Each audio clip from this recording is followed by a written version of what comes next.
महिला जब उठी तो उसने खुद को अपने मंगेतर के छोटे भाई के साथ उसी बिस्तर पर पाया। इससे भी बड़ी मुसीबत यह थी कि वह उस आदमी से शादी कर चुकी थी, जबकि सिर्फ एक दिन पहले ही उसने उसके भाई से अपनी सगाई तोड़ी थी। ठीक एक दिन पहले उसका मंगेतर जैक, जो 3 महीनों से लापता था, आखिरकार घर लौट आया था, लेकिन उसके साथ एक अजनबी महिला थी। महिला ने जैक से उस लड़की के साथ उसके रिश्ते के बारे में पूछा। जैक ने बताया कि एक कार हादसे में उसकी याददाश्त चली गई थी। लूना नाम की इसी महिला ने उसकी जान बचाई थी और वह पहले ही लून से शादी कर चुका था। महिला को अपनी सुनी हुई बातों पर यकीन नहीं हुआ। जब लून को पता चला कि याददाश्त खोने से पहले वह महिला जैक की मंगेतर थी, तो उसने जानबूझकर खुद को बेचारी दिखाया और जैक से तलाक लेने की बात कही। यह सुनते ही जैक उस महिला से दूर हो गया और लूना से वादा किया कि वह सिर्फ उसी से प्यार करेगा। महिला जैक से पूरी तरह निराश हो गई। उसने कहा कि अगर भविष्य में जैक की सारी याददाश्त वापस भी आ गई, तब भी वह उसे कभी माफ नहीं करेगी। इतना कहकर वह वहां से चली गई। उस रात महिला ने लगातार शराब पी। वह 3 साल से जैक के साथ थी, लेकिन उनका 3 साल का रिश्ता लूना की सिर्फ 3 महीने की संगत के सामने भी नहीं टिक पाया। उसी वक्त जैक का छोटा भाई उसे ढूंढते हुए वहां पहुंचा। वह लंबे समय से चुपचाप उस महिला से प्यार करता था, लेकिन उसने कभी अपने प्यार का इजहार नहीं किया, क्योंकि वह जैक की मंगेतर थी। अब आखिरकार उसे अपनी भावनाएं बताने का मौका मिल गया था, इसलिए उसने सीधे उसे शादी के लिए प्रपोज कर दिया। उसे हैरानी हुई जब नशे में धुत महिला ने उसका प्रपोजल स्वीकार कर लिया। उसने पूछा कि क्या उसे बाद में पछतावा होगा, लेकिन महिला ने कहा कि उन्हें अभी इसी वक्त शादी का लाइसेंस बनवा लेना चाहिए। इसके बाद वह आदमी उसे उठाकर बार से बाहर ले गया। जब महिला का नशा उतरा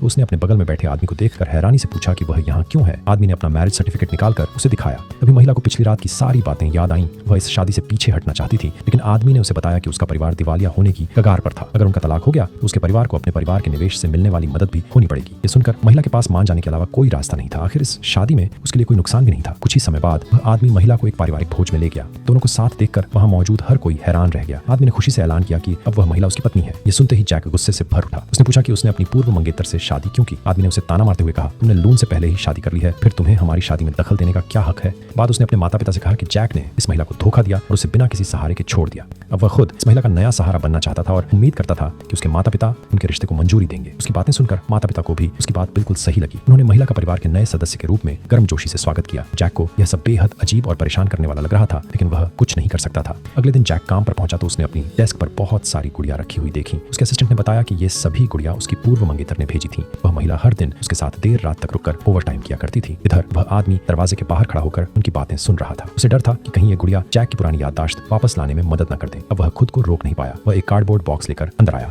उसने सारी गुड़िया बॉक्स में डाल दी और कहा कि ये चीजें पुरानी हो चुकी हैं। अगर जैक को नई गुड़िया चाहिए तो वह लूना से खरीदने के लिए कह सकता है। आखिर में जैक की डेस्क पूरी तरह खाली हो गई। आदमी संतुष्ट होकर वहां से चला गया। उस रात घर पहुंचने के बाद उसने हर एक गुड़िया पर प्रोटेक्टिव कवर चढ़ा दिया। उसने कहा कि अब से वह इन सब का नया मालिक है। तभी महिला घर वापस आ गई। आदमी ने जल्दी से सारी गुड़िया छिपा दी।